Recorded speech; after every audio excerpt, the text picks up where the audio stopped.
வணக்கம் தமிழினுடைய விருந்தினர் பக்கத்திலே இணைந்திருக்கிறோம். வழக்கமாக ஒரு நாளினுடைய தொடக்கத்திலேயும் கலை, கலாச்சாரம், பண்பாடு, கல்வி என்று சொல்லி பல்வேறு துறைகளிலேயும் பிரகாசித்துக் கொண்டிருக்கிற அதனிடம் தங்களை வெளிப்படுத்தி வளர்ந்து வருகிற ஒவ்வொருவரையும் நாங்கள் நிகழ்ச்சியிலே அறிமுகப்படுத்துவது வழக்கம். இந்த முறை கொஞ்சம் வித்தியாசமாக எழுத்துத்துறை பக்கம் போகிறோம். எழுத்துத்துறையை சார்ந்து இயங்கிக் கொண்டிருக்கிற ஒரு பெண் எழுத்தாளர் என்று சொல்லிக் கொள்வதிலே அவருக்கு விருப்பம் இல்லாவிட்டாலும் கூட 2 முக்கியமான புத்தகங்களை வெளியிட்டிருக்கக்கூடியவர். ஒன்று மொட்டைப்பறையும் முகமாலை காத்தும் என்கிற சிறுகதை தொகுதி, இரண்டாவது ராப்பாடிகளினுடைய நாட்குறிப்பை என்கிற கவிதை தொகுதி. இந்த இரண்டு நூல்களினாலேயும் அறியப்படுகிற எழுத்தாளர் ஷர்மிளா வினோதினியை இன்றைய நாளிலே நாங்கள் சந்திக்க போகிறோம். வணக்கம் ஷர்மிளா. வணக்கம். எப்படி இருக்கிறீங்க? நல்லா இருக்கிறேன். நீங்க எப்படி இருக்கிறீங்க? நல்ல சுகமா இருக்கிறேன். எழுத்து வேலை எல்லாம் எப்படி போகுது? எழுத்து வேலை போயிட்டு இருக்கு. அடுத்து என்ன புத்தகம் வெளியிடுறதா உத்தேசம்? அதற்கான ஆயத்த பணிகள் போய்கொண்டிருக்கிறது. இப்ப எழுதணும்னு சொல்லி வந்தது இல்ல, ஆனா அது இயல்பாது போய்கொண்டு இருக்குது. இப்ப அடுத்ததா ஒரு கவிதை தொகுப்பு வெளியிடணும்னு சொல்லி நினைச்சிருக்கிறேன். நான் அதுக்குரிய தொகுக்கிற பணிகள்ல ஈடுபட்டிருக்கிறேன். அதனுடைய தலைப்பு வெளியிற நேரம் சொன்ன நல்லா இருக்கும். அதுல சரி, உண்மையிலுமே நீங்க சொன்னது போல எழுதணும் நினைச்சு எழுதினா அது ஒரு விதமான செயற்கைத்தன்மை அங்க வந்துவிடும். தானாகவே அது ஒரு பிரவாகம் தானே எழுத்து என்பது. அது தானாகவே அதனுடைய பாட்டுக்கு விட்டு அதனுடைய அப்படியே இருக்கும், அதனுடைய இயல்பு கெடாமல். சரி, எத்தனையோ கலைகள் இருக்கிறது. நீங்கள் எந்த துறையை வேணுமானாலும் தெரிவு செய்திருக்கலாம். எதற்காக எழுத்தை தெரிவு செய்தீர்கள்? எப்படி அந்த பிரவேசம்? இப்ப நான் இந்த துறைக்கு தான் போறேன்னு சொல்லி நாங்கள் டிசைட் பண்றது இல்லை. இயல்பாவே எங்களுடைய அந்த கால ஓட்டத்துல சில விஷயங்கள் நடந்துரும். இப்ப எழுத்தும் எனக்கு அப்படித்தான் நடந்ததுன்னு தான் நான் நினைக்கிறேன். ஏனென்றா சின்ன வயசுல நான் நினைச்சிருக்கேன் நான் இப்படி ஒரு புத்தகத்தை வெளியிடுவேன் அல்லது 2 புத்தகங்களுக்கு உரியவரா நான் வருவேன்னு சொல்லி. அது இயல்பாகவே நடந்த ஒரு விஷயம். இப்ப நான் ஸ்கூல்ல படிக்கல எனக்கு சிறுகதை, கவிதை, பேச்சு இப்படியான விஷயங்களை சொல்லுவாங்களே, அந்த உதாரணத்துக்கு சொல்லுவாங்க அந்த நட்டோமலம்னு சொல்லுவீனும். அந்த மாதிரி ஒரு விவாத போட்டின்னு சொன்னா அங்க ஷர்மிளா இருப்பா, அல்லது ஒரு பேச்சு போட்டின்னா ஷர்மிளா கூப்பிடுங்க. அது அப்படி. ஆனா அந்த நேரத்துல என்னடா இது எல்லாத்தையும் கூப்பிடுறாங்கன்ற மாதிரி இருக்கும். ஆனா அதனுடைய மறைமுகம் அல்லது அதனுடைய வெளிப்பாடு இந்த புத்தகமாக கூட இருக்கலாம். இன்னொரு வகையில சொல்ல போனா சாதாரணமா கவிதைகளை அல்லது சிறுகதைகளை நான் எழுதுறது என்னுடைய பள்ளி நாட்கள்ல தொடக்கம் பல்கலைக்கழகத்துல இருக்க வரைக்கும் எழுதி இருக்கிறேன். ஆனா இன்னொரு வகையில நாங்கள் பார்த்தோம்னா இந்த சமூகம் அல்லது புறக்காரணிகள் ஒரு மனிதனிடத்திலே தாக்கத்தை செலுத்துகின்ற போது அங்கே ஒரு படைப்பாளன் பிறப்பான். அதுக்காக நான் இன்னொரு தேர்ந்த படைப்பாளன் என்று நான் சொல்லிக்கொள்ளவில்லை. ஆனால் இந்த 2 புத்தகங்களை ஏதோ படைத்திருக்கிறேன். அது இந்த சமூகத்தினுடைய தாக்கமாக இருக்கலாம். நிச்சயமாக நீங்கள் ஒரு கலையை தேர்ந்தெடுத்து அதை உங்களால் இயன்ற அளவுக்கு நீங்கள் கொடுத்திருக்கிறீர்கள். நிச்சயமாக அது மனங்களை நிறைக்கும், தேவை உள்ளவர்களை போய் சேரும். அதிலே மாற்ற கருத்தை கிடையாது. நீங்க சொன்ன போதுதான் எனக்கு ஞாபகம் வந்தது, இதே நட்டுவமழம் அதே கதையை தான் எனக்கும் சொல்லுவார்கள் பாடசாலை காலங்களிலே. உண்மையிலுமே மகிழ்ச்சியான விடயம் என்னவென்றால், ஒரு நல்ல தோழியினை அல்லது ஒரு எழுத்து புலத்திலே சக தோழியாக சகியாக அறிமுகமான ஒருவரை நேரு காண்கிற வாய்ப்பு கிடைப்பது என்பது அது ஒரு பெரிய பெருமிதமும் மகிழ்ச்சியும் கூட. அப்படி பார்க்க போனால் அந்த வாய்ப்பும் அந்த பாக்கியமும் எனக்கு கிடைத்திருக்கிறது. மிகவும் பெருமைப்படுகிறேன். ஒரு பெண்ணாக ஒரு இன்னொரு பெண்ணை இந்த மாதிரியான ஒரு நிலையிலே வைத்து நேரு காண்பது என்பது. இன்னும் இந்த பயணம் மிகவும் நீடிக்க வேண்டும், தொடர வேண்டும் என்று மனதார வாழ்த்துக்கள். சரி ஷர்மிளா, எழுதுகிற அவரவருக்குத்தான் யான் பெற்ற இன்பம் பெருகை வையகம் என்று சொல்லுவார்கள். அவரவருக்குத்தான் அந்த எழுத்து எண்ணத்தை கொடுத்திருக்கிறது. எந்த அளவு தூரம் அது சக்தி வாய்ந்ததாக உள்ளிறங்கி இருக்கிறது என்பது தெரியும். நீங்கள் எழுத்தை தெரிவு செய்திருக்கிறீர்கள். இந்த எழுத்து உங்களுக்கு என்னத்தை கொடுத்திருக்கிறது? நாங்கள் சுருக்கமாக சொல்ல போனால் எனக்கு ஒரு சுய திருப்தியை கொடுத்திருக்கிறது. சாதாரணமாக ஒரு கவிதையை நான் எழுதிவிட்டு அந்த கவிதையை நான் முழுமைப்படுத்திய பின் அந்த கவிதையை வாசிக்கின்ற போது கிடைக்கின்ற அந்த இன்பம், அந்த திருப்தி வேறு எதிலும் கிடைத்து விடுவதில்லை. அது நாங்கள் நிறைய விஷயத்தை அச்சீவ் பண்ணிட்டோம்னு சொல்லி நினைக்கலாம். ஆனா ஒரு கவிதையை அல்லது ஒரு சிறுகதையை நான் எழுதிட்டு, இப்போ எக்ஸாம்பிளுக்கு இந்த மொட்டைப்பனை முகமால காத்தும் சிறுகதை தொகுப்பில் இருக்கிற ஒரு உப்புக்காட்டில் உலரும் கண்ணீர் என்ற ஒரு சிறுகதை, நான் என்னுடைய சமூகத்திலே கேட்ட சில விஷயங்களை, நான் அறிந்து கொண்ட விஷயங்களை அடிப்படையாக வைத்து ஒரு ஆவணப்படுத்துகிற முயற்சியாகத்தான் அந்த சிறுகதை நான் எழுதியிருக்கிறேன். அந்த சிறுகதையை எழுதின பிற்பாடு அந்த கவிதையை அந்த சிறுகதை நான் எழுதிய பிற்பாடு அந்த சிறுகதையை நான் வாசித்து அந்த சிறுகதையை வாசித்து கொண்டு இருக்கேக்கில் அதை முடிச்ச பிறகு என்ன அறியாமலே எனக்கு ஒரு கவலை வரும். அந்த அளவுக்கு அந்த ஆக்கத்துக்குள்ள நான் உள்வாங்கி உள்ளே நான் பயணித்து அந்த ஆக்கத்துக்குள் இருந்து வெளிவருகின்ற பொழுது புறச்சூழல் வித்தியாசமானதாக இருக்கு. ஆக நீங்கள் கேட்ட கேள்விக்கு பதில் இதுதான், ஒரு சுய திருப்தி, மகிழ்ச்சி. இது தவிர உறவுகள். எழுத்தின் மூலமாக நாங்கள் எங்களுடைய ஊரை கடந்து எங்களுடைய உலகத்தை நோக்கி நாங்கள் பயணிக்க தொடங்கி இருக்கிறோம். நாங்கள் எந்த நாட்டில் போனாலும் இந்த ஒரு நாட்டுல இந்த ஒரு ஃப்ரெண்ட் எனக்கு இருக்கிறா, அல்லது என்னுடைய புத்தகத்தை வாசிக்க ஒருவர் இருக்கிறார், அந்த மகிழ்ச்சியும் அந்த உறவுகளும் எங்களுக்கு கிடைத்திருக்கிறது. நிச்சயமா தந்த பரிசு. நிச்சயமா நிச்சயமா எழுத்தாளன் எழுதுகிற போது நீங்க சொன்னீர்கள் இல்லையா, அதை நான் உணர்கிறேன், அதற்குள்ளே உள் நுழைந்து நான் அதை எழுதியிருக்கிறேன் அப்படி என்றால் உண்மைதான். எழுத்தாளன் தன்னுடைய ஆன்மாவை தொட்டுத்தான் எழுதுகிறார். மிக தூரத்தில் இருந்தாலும் உறவுகளை அணைத்துக் கொள்வதற்கு அந்த சாத்தியத்தை கொடுப்பது எழுத்துத்தான். ஆகையினால நீங்கள் சொல்லுவது எனக்கு புரிகிறது. இப்படி இருக்க இந்த 2 புத்தகங்கள், ஒன்று மொட்டை பனையும் முகமாலை காத்தும், இன்னொன்று ராப்பாடிகளினுடைய நாட்குறிப்பு, இந்த இரண்டுமே என்னத்தை பேசுகிறது? தனித்தனியே என்னத்தை பேசுகிறது? என்னுடைய ராப்பாடிகளின் நாட்குறிப்பு முதலாவதாக வந்த கவிதை தொகுப்பு. இந்த கவிதை தொகுப்பு நான் நினைக்கிறேன் 2016ஆம் ஆண்டு மன்னார் தமிழ்ச்சங்கத்தினுடைய வெளியீடாக வெளிவந்திருந்தது. என்னுடைய எழுத்து துறைக்கு முதல் காலடி எடுத்து வைப்பதற்கு பங்களித்தவர்கள் அவர்கள். அப்படியே என்னை கைப்பிடிச்சு கூட்டிக் கொண்டு விட்ட மாதிரி அந்த புத்தகத்தை எப்படி நான் ஒரு நூலை நாங்கள் வெளியீடு செய்ய வேண்டும், எவ்வாறான அமைப்புகள் அதற்குள்ளே இருக்க வேண்டும் போன்ற ஆலோசனைகளை வழங்கி அந்த புத்தகத்தை வெளியிடுவதற்கு தங்களுடைய முழுமையான ஒத்துழைப்பை அவர்கள் வழங்கி இருந்தார்கள். இந்த ராப்பாடிகளின் நாட்குறிப்புன்னு சொல்றது இது ஒரு கவிதை தொகுப்பு. ஒரு கவிதை தொகுப்பை அந்த தொகுக்கின்ற பொழுது நான் நினைத்தேன், சாதாரணமாக ஒரு சிறியவர் மட்டுமன்றி அல்லது ஒரு நடுத்தர வயதுடையவர் மட்டுமன்றி அல்லது பெரியவர்கள் மட்டுமன்றி எல்லோருமே படிக்கக்கூடிய வகையிலே அந்த புத்தகம் அமைய வேண்டும் என்று நான் விரும்பினேன். உதாரணத்துக்கு ஒரு சின்ன பிள்ளை மட்டும்தான் படிக்கிற புத்தகம் அது சின்ன பிள்ளைக்கு உரியதாகவே போயிடும். அப்ப அந்த புத்தகத்துக்குள்ள இருக்கிற கவிதைகள் எங்களுடைய சமகாலத்தினுடைய எங்களுடைய தமிழ் மக்களுடைய நிலைமைகளை பேசுகின்றன. அடுத்ததாக எங்களுடைய சமூகத்தை பேசுகிறது. அதற்கு எல்லாவற்றுக்கும் மேலாக எங்களுடைய பெண்களை பற்றி பேசுகிறது, சமூக விடயங்களை பற்றி பேசுகிறது. இவ்வாறான ஒரு கலவை என்று சொல்லலாம் அந்த கவிதை தொகுப்பை. அதற்கு அடுத்ததாக மொட்டை பனியும் முகமாலி காத்தும். எல்லோரும் அந்த மொட்டை பனியும் முகமாலி காத்தும் என்று சொன்னோம், அது ஒரு குறியீட்டு பெயர். போருக்கு பின்னான வடுக்களை சொல்லுகின்ற அல்லது சுமந்து வருகின்ற ஒரு நூலாகத்தான் அதனை நான் ஆவணப்படுத்தி இருக்கிறேன். தமிழ்நாட்டினுடைய பூவரசி பதிப்பகத்தினூடாக அந்த நூல் வெளிவந்திருக்கிறது. அண்மையில் கூட நடைபெற்று முடிந்த சென்னை புத்தக திருவிழாவிலே அந்த நூலை எல்லோரும் தாங்கள் வாங்கி இருப்பதாகவும் வாசித்துக் கொண்டு இருப்பதாகவும் எனக்கு முகநூல் வழியாக தங்களுடைய செய்திகளை பரிமாறி இருந்தார்கள். மகிழ்ச்சி. நிச்சயமாக நீங்கள் சொன்னது உண்மை. எங்களுடைய பிரதேசம் சார்ந்திருக்கக்கூடிய விஷயங்கள் இதுக்கு முன்னும் எழுத்தின் மூலமாக கொண்டு போனவர்கள் நிறைய பேர். நீங்க தென்னிந்தியாவை சேர்ந்த நிறைய பேர்கிட்ட கேட்டீங்கன்னா அவங்க இங்க இருக்கக்கூடிய எழுத்துக்களை சிலாகிச்சு பேசுவாங்க. இங்க இருக்கிற நாங்கள் தான் அங்கே இருக்கிறவர்களை சிலாகிக்கிறோம், இங்கே அங்கே என்ற வரைமுறைகள் எல்லாம் கிடையாது. எது நல்ல எழுத்தோ அதை கொண்டாட வேண்டும். சரி, இப்படி சொல்லுகிற போது இன்னொரு விடயம் ஞாபகத்துக்கு வருகிறது. உங்களை பொறுத்த வரைக்கும் நீங்க நிறைய வாசிச்சிருப்பீங்க, நிறைய எழுதி இருக்கிறீங்க. உங்களை பொறுத்த வரைக்கும் எது நல்ல எழுத்து? ஒரு வாசகனுக்கு ஒரு நல்ல எழுத்து என்னத்தை கொடுக்க வேண்டும் நினைப்பீர்கள்? நல்ல எழுத்துன்னு சொல்றது இப்ப இது நல்ல எழுத்து அல்லது இது கூடாது அல்லது இதுல குறைய இருக்கு இதுல கூட இருக்கு அப்படி நாங்கள் வரையறுக்க இயலாது. இப்ப ஒரு எழுத்தாளர் அல்லது ஒரு படைப்பாளன் தன்னுடைய படைப்பை படைக்கின்ற பொழுது அவன் தன்னுடைய மன வெளிகளினுடைய எல்லையில் நின்றுதான் அந்த படைப்பை படைப்பார்கள். ஏன்னு சொன்னால் ஒவ்வொரு படைப்பும் ஒவ்வொரு பிரசவம். ஆமா, அந்த பிரசவத்தை நாங்கள் இலகுவில இது நல்லது அல்லது இது கூடாதுன்னு சொல்லி நாங்கள் குறை சொல்ல முடியாது. எல்லா படைப்புகளும் ஏதோ ஒரு வகையிலே ஏதோ ஒரு தாக்கத்தை வாசிப்பவர் மனதிலே இட்டுத்தான் செல்லும். ஆனால் அந்த வாசகனை பொறுத்து அந்த படைப்புகள் தீர்மானிக்கப்படுகின்றன. இப்ப உதாரணத்துக்கு நான் ஒரு வாசகன் என்று சொல்லி சொன்னா எவ்வாறான வாசிப்புகளின் மீது எனக்கு தீராத காதல் இருக்கிறதோ அந்த படைப்புகள் எனக்கு மிக நல்லவையாக தெரியும். அல்லது இன்னொரு படைப்பின் மீது எனக்கு நாட்டம் குறைவாக இருந்தால் அந்த படைப்பு எனக்கு கொஞ்சம் ஆர்வம் குறைந்ததாக கூட இருக்கலாம். ஆக நாங்கள் ஒரு படைப்பை எடுத்துக்கொண்டு இப்ப நான் ஒரு படைப்பாளனாக இருந்து கொண்டு இந்த படைப்பு நல்லது இந்த படைப்பு கூடாது என்கின்ற அந்த வரையறைகளுக்குள் நான் ஒரு படைப்பை அடக்குவதற்கு நான் விரும்புவதில்லை. நிச்சயமா. சொல்லுங்க. இப்ப அடுத்தது இப்போ ஒரு படைப்பு என்று சொல்றது வாசிக்கின்றவனுடைய மனதிலே ஒரு திருப்பு முனை ஏற்படுத்த வேண்டும் அல்லது ஒரு தாக்கத்தை அல்லது ஒரு அதிர்வை ஏற்படுத்த வேண்டும். ஒரு அதிர்வை ஒரு படைப்பு எக்ஸாம்பிளுக்கு ஒரு கவிதையாக இருக்கலாம் அல்லது ஒரு சிறுகதையாக இருக்கலாம் அல்லது ஒரு தொலைக்காட்சி நிகழ்ச்சியாக இருக்கலாம். அந்த பார்வையாளனுக்கு அல்லது அந்த படைப்பாளன் ஊடாக அந்த வாசகனுக்கு ஒரு சிறிய அதிர்வை அவனுடைய மனதிலே ஏற்படுத்துமாக இருந்தால் அது ஒரு தரமான படைப்பு. நிச்சயமாய். இவ்வளவு அழகாய் சொல்லிவிட்டீர்கள், இவ்வளவு சுருக்கமாய் ஒரு பெரிய உண்மையை சொல்லிவிட்டீர்கள். படைப்புல என்ன நல்ல படைப்பு கெட்ட படைப்பு, எப்போது அதை நாங்கள் அதிகமாக விமர்சனத்துக்கு உட்படுத்துகிறோமோ அப்போதே அந்த படைப்பினுடைய ஜீவன் செத்துவிடும் இல்லையா? அதை நாங்கள் ஏதோ கூறு போடுவது போல ஆகிவிடும். மெய்தான ஷர்மிளா, அற்புதமாக சொன்னீர்கள்.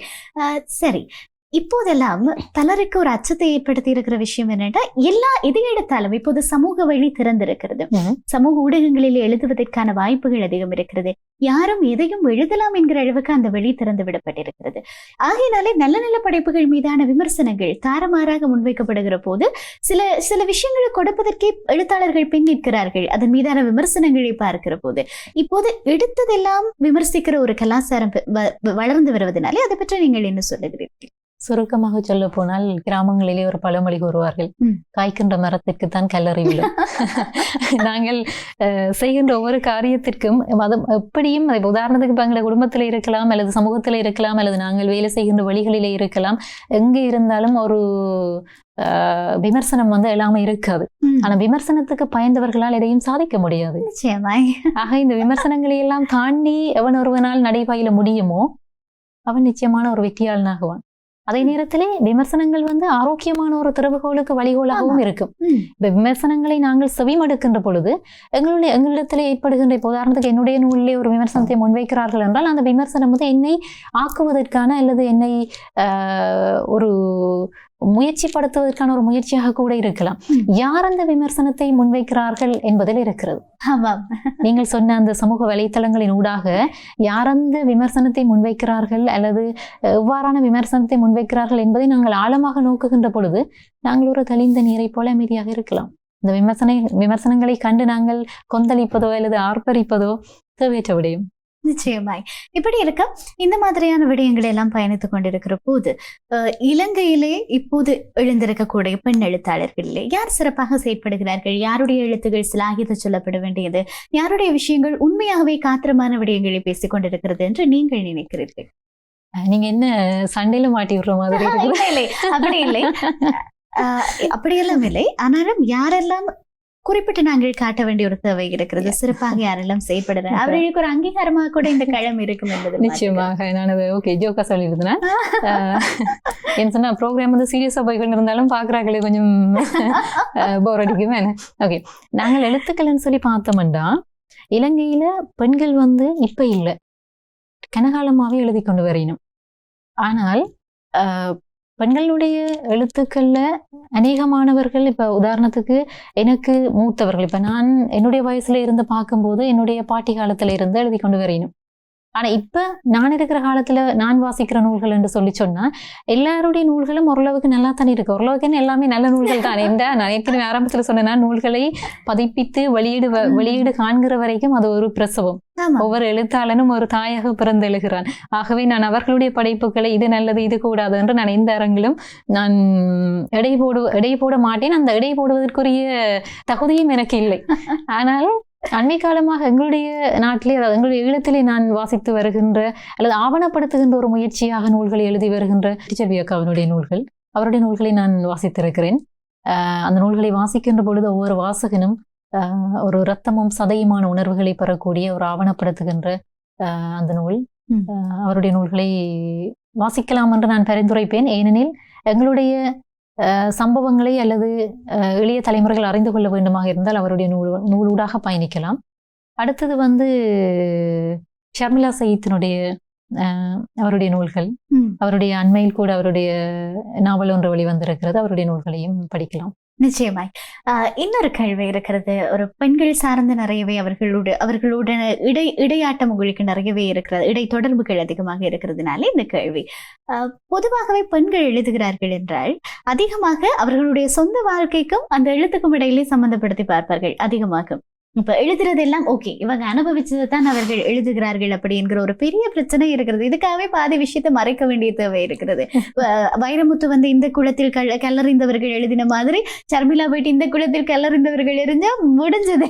சரி, இப்படி ஒரு பிரச்சனை இந்த எழுத்துலகத்துல இருக்கு. சரி, வாசகர்கள் மத்தியில, சாதாரண மக்களினுடைய மத்தியில இதுக்கு உங்களுடைய பதில் என்ன? நீங்க சரியா சொன்னீங்க. இப்படியான கேள்விகள் எனக்கும் வந்திருக்குது. உதாரணத்துக்கு நீங்க இதுக்கு முதல் கேட்ட கேள்வி மாதிரி இப்ப இந்த சமூக வழி இப்ப திறந்திருக்குது. முகல் நூலில் கூட எனக்கு நிறைய பேர் ஒரு உதாரணத்துக்கு நான் ஒரு கவிதையை நான் பதிவேற்றினேன் என்று சொல்லி சொன்னா அடுத்த கொஞ்ச நேரத்துல கொஞ்சம் என்னோட ஃப்ரெண்ட்ஸ் வருவாங்க, என்ன எக்ஸ்பீரியன்ஸோ அல்லது அப்படி ஒரு ஒரு ஒரு அவங்களோட பார்வை ஒன்று இருக்குது. ஆனால் ஒரு விஷயத்தை அவங்க புரிஞ்சு கொள்ளணும். ஒரு பெண் சமூகத்திலே ஊடாடுகின்ற பொழுது தன்னுடைய மனவழி சார்ந்து சமூகத்தினுடைய மனவழி சார்ந்து இயங்க தொடங்குகிறார். சமூகத்தினுடைய மனவழி சார்ந்து இயங்க தொடங்குகிற போது அந்த சமூகத்தின் மீதான அவதானிப்புகள் விரிவுபடுத்தப்படும். இப்ப உதாரணத்துக்கு நான் ஒரு பஸ்ல போய் கொண்டிருக்கிறேன் சொல்லி சொன்னா என்னுடைய மனதை அந்த பஸ்ல நெருடிய ஒரு சம்பவம் அங்கே எனக்கு என்னுடைய காட்சி புலத்துக்கு வரமாக இருந்தால் அதை என்னுடைய மனதிலே ஒரு அதிர்வை அந்த சம்பவம் ஏற்படுத்தமாக இருந்தால் நான் அதை ஒரு படைப்பாக நான் படைக்கலாம். ஆக இந்த பார்வை என்பது ஒரு சமூக வெளி சார்ந்த பார்வை. அப்ப அது தன்னுடைய அனுபவத்துல இருந்துதான் வரணும் என்று இல்லை. ஒருவேளை இருக்கலாம், தன்னுடைய அனுபவமாக இருக்கலாம். ஆனால் முற்றுமுழுதாக தன்னுடைய அனுபவத்தை தான் ஒரு பெண் நூலாக படைப்பாள் என்று சொல்லி சொன்னால் அது ஒரு கற்பனை கதையாகத்தான் முடியும். நிச்சயமா நீங்கள் அது சொல்வது போலவே இன்னும் சிலர் நானெல்லாம் பார்த்திருக்கிறேன், யாராவது எழுத தெரியாதவர்கள் அல்லது தங்களுடைய சொந்த வாழ்க்கை கதை எழுத்தாலே வடிக்க முடியாது என்று நினைக்கிறவர்கள் ஒரு எழுத்தாளரிடத்திலே மனம் திறந்து அதை பகிர்ந்து கொள்வார்கள். ஏனென்றால் இவர்களினுடைய உணர்வுகளை பிரதிபலிப்பவராக அங்கே எழுத்தாளர் இருப்பார். அந்த எழுத்தின் மூலமாக அந்த கதை என்னத்தை உணர்த்தி இருக்கிறதோ அதை அப்படியே சமூகத்துக்கு கொண்டு சேர்க்கக்கூடிய வல்லமை அந்த எழுத்தாளரிடத்திலே இருக்கிறது என்பதுதான் உண்மை. சரி, இது ஒரு புறம் இருக்கு. பொதுவாகவே ஈழத்தவர்கள், ஈழத்திலே இருந்து எழுதுகிறவர்கள் என்றாலே அவர்கள் மீது ஒரு குற்றச்சாட்டு இருக்கிறது. வெறுமனே யுத்தத்தை மாத்திரம்தான் எழுதுகிறார்கள், இவர்கள் யுத்தத்தை பற்றி மட்டும்தான் எழுதுகிறார்கள். அது ஒரு என்ன சொல்லுவது, ஒரு விதமான ஒரு சிம்பத்தியை உருவாக்குவதற்காகவா அல்லது இதை மட்டும் பேசினாதான் அந்த புத்தகம் விலை போகும் என்பதற்காக எழுதுகிறார்களா என்பதெல்லாம் நான் அறிய என்னுடைய காது கேட்க பேசப்பட்டிருக்கக்கூடிய விடயங்கள். எனக்கு அது ஒரு பெரிய கேள்வியாகவே இருக்கிறது. அப்படி சொல்ல முடியாது. யுத்தத்தை தாண்டி எங்களிடத்துல நிறைய இருக்கிறது. கலை, கலாச்சாரம், பண்பாடு, வாழ்க்கை சூழல், வாழ்வியல் என்று சொல்லி நிறைய இருக்கிறது. ஒரு எழுத்தாளராக இப்படிப்பட்ட ஒரு விஷயத்தை இருண்மையை மட்டும்தான் பேசுகிறார்கள் அல்லது யுத்தத்தை மாத்திரம்தான் பேசுகிறார்கள் இந்த எழுத்தாளர்கள், அதுவும் ஈழத்திலிருந்து வருகிறவர்கள், அதை வைத்துத்தான் எழுதுகிறார்கள் என்கிற அந்த குற்றச்சாட்டிற்கு உங்களுடைய பதில் என்ன? நீங்க கேட்ட கேள்வி ஒரு படைப்பு. நான் ஏற்கனவே சொன்ன மாதிரி ஒரு சமூகத்திலே அல்லது ஒரு புறக்காரணிகள் ஒரு மனிதன் மீது தாக்கத்தை செலுத்துகின்ற பொழுது அவனுடைய படைப்புகள் வெளிவருகின்றன. இப்ப நாங்கள் எழுதுகிறோம் என்று சொல்லி சொன்னால் அல்லது ஈழத்திலே படைப்பாளர்கள் எழுதுகிறார்கள் என்று சொல்லி சொன்னால் நாங்கள் எதை கண்டோம், நாங்கள் எதை அனுபவித்தோம், எங்களுடைய மனதிலே எது முன்னிலைப்படுத்தப்படுகிறது அதுதான் முதலாவதாக ஒரு ஆக்கமாக வந்துவிடும். இப்ப நாங்கள் மகாபாரதம், ராமாயணம் சொல்லி படிச்சிருக்கிறோம் என்று சொல்லி சொன்னா அல்லது எங்களுடைய பண்டைய கால இலக்கியங்களை பற்றி நாங்கள் படித்திருக்கிறோம் அல்ல சங்ககாலம், சங்கமருவி காலம் என்று எங்களுடைய தமிழ் வரலாற்றை கூட நாங்கள் பார்த்திருக்கிறோம் என்று சொல்லி சொன்னால் நான் அந்த காலத்திலே பிறந்திருக்கிறேனா? இல்லை, நிச்சயமாக இல்லை. ஆனால் அந்த நூல்களின் வாயிலாக நான் அந்த காலத்திலே வாழ்கிறேன். அந்த நூலை வாசிக்கின்ற பொழுது அந்த நூல், உதாரணத்துக்கு நான் ஒரு நல்ல ஒரு உதாரணம் சொல்றேன். இந்தியாவுடைய மகாபலிபுர பிரதேசம், அந்த பிரதேசத்தை பார்க்கணும்னு சொல்லி எனக்கு வந்த கனவு கல்கையினுடைய பொன்னியின் செல்வன், மன்னிக்க வேண்டும், சிவகாமியின் சபதம்.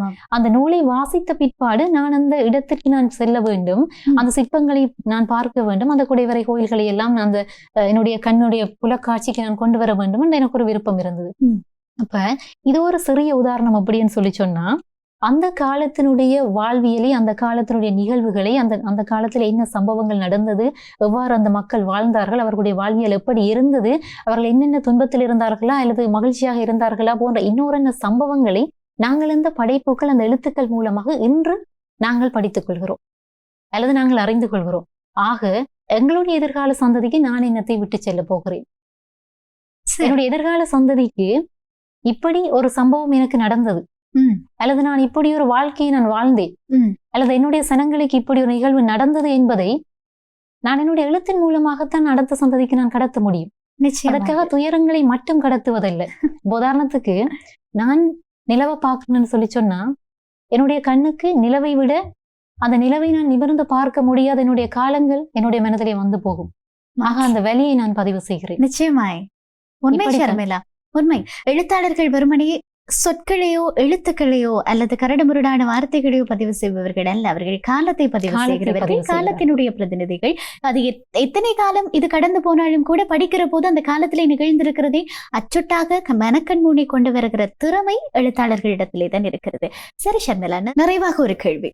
எவ்வாறு எழுத்தின் மூலமாக ஒரு சமூக மாற்றத்தை நிகழ்த்த முடியும் என்று நீங்கள் நம்புகிறீர்கள்?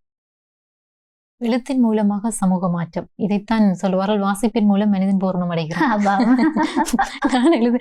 நான் சரியா எழுதுறனோ இல்லையோ, ஆனா நல்ல நூல்களை வாசிக்கின்றவர்கள் நிச்சயமாக அந்த இப்ப நூலை விரும்பி படிக்கிறார்கள் வித்தியாசமான ஒரு மனோநிலையில இருப்பினும், அப்ப அவை அந்த நூலை வாசிக்கின்ற பொழுது அதிலே இருந்த ஒரு நல்ல கருத்து அவையிட மனதுக்கு சென்றடையுமாக இருந்தால் அது சமூகத்துக்கான ஒரு மாற்றம். இப்ப ஒவ்வொருவரும் அந்த செல்ஃப் ரெஸ்பெக்ட் அல்லது செல்ஃப் ரெஸ்பான்சிபிலிட்டின்னு சொல்லுவார்கள். செல்ஃப் ரெஸ்பான்சிபிலிட்டின்னு சொல்லுகின்ற போது சுய பொறுப்பு. அந்த சுய பொறுப்பு என்பது அந்த எழுத்தினூடாக கிடைக்கும்.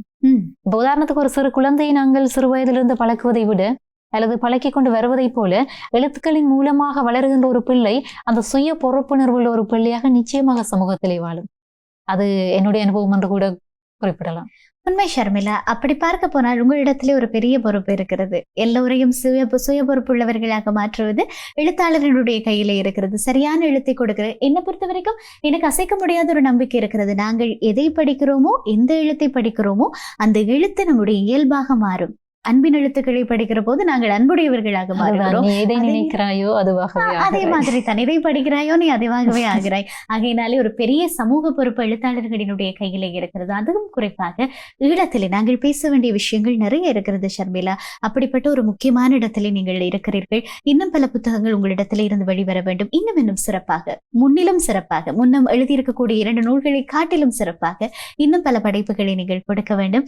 அதை படிப்பதற்கும் மறுபடியும் உங்களை பேசுவதற்கும் நாங்கள் ஆவலாக இருக்கிறோம். மனம் நிறைந்த வாழ்த்துக்கள் ஷர்மிளா. உங்களுடைய நேரத்துக்கு நன்றி. நன்றி. எனக்கும் மிக்க நன்றி. இந்த மொட்டைப்பனையும் முகமாலை காத்தும், ஏற்கனவே இந்த ராப்படிகளின் நாட்குறிப்பை பற்றி நான் ஒரு சிறு அறிமுகத்தையும் கொடுத்திருந்தேன். இந்த மொட்டைப்பனையும் முகமாலை காத்தும் சிறுகதை தொகுப்பு வெளிவந்த இந்த நேரத்தில் நீங்கள் என்னை அழைத்து இந்த 2 நூல்களை பற்றியும் உரையாடி இருக்கிறீர்கள். இது ஒரு காத்திரமான செயற்பாடு. மிக்க நன்றி. இந்த IBC தமிழ் தொலைக்காட்சி குழுமத்திற்கும் அழகாக நேர்காணல் செய்து உங்களுக்கும் நன்றி ஷர்மிளா. நன்றி, வாழ்த்துக்கள். நன்றி. ஒரு சிறப்பான கலந்துரையாடல் பார்த்திருந்தோம். ஒவ்வொரு கலை வடிவங்களுக்கூடாகவும் எழுத்து வடிவங்களுக்கூடாகவும் உங்களுடைய சமூகம் சார்ந்து கொடுக்க வேண்டிய விஷயங்கள் நிறைய இருக்கிறது, செய்ய வேண்டிய வேலைகள் நிறைய இருக்கிறது. யாரெல்லாம் அதை செய்து கொண்டிருக்கிறார்களோ அவர்களை உங்களுக்கு ஒரு சர்வதேச ஊடகமாக உங்களுடைய கண்களுக்கு முன்பதாக, இந்த கேமரா கண்களுக்கு முன்பதாக உட்கார வைத்து அறிமுகப்படுத்த வேண்டிய கடமையினை நாங்கள் நிகழ்ச்சியில செய்திருக்கிறோம் என்ற நம்பிக்கையோடு இன்னும் ஒரு விருந்தினர் பக்கத்துல சந்திக்கலாம்.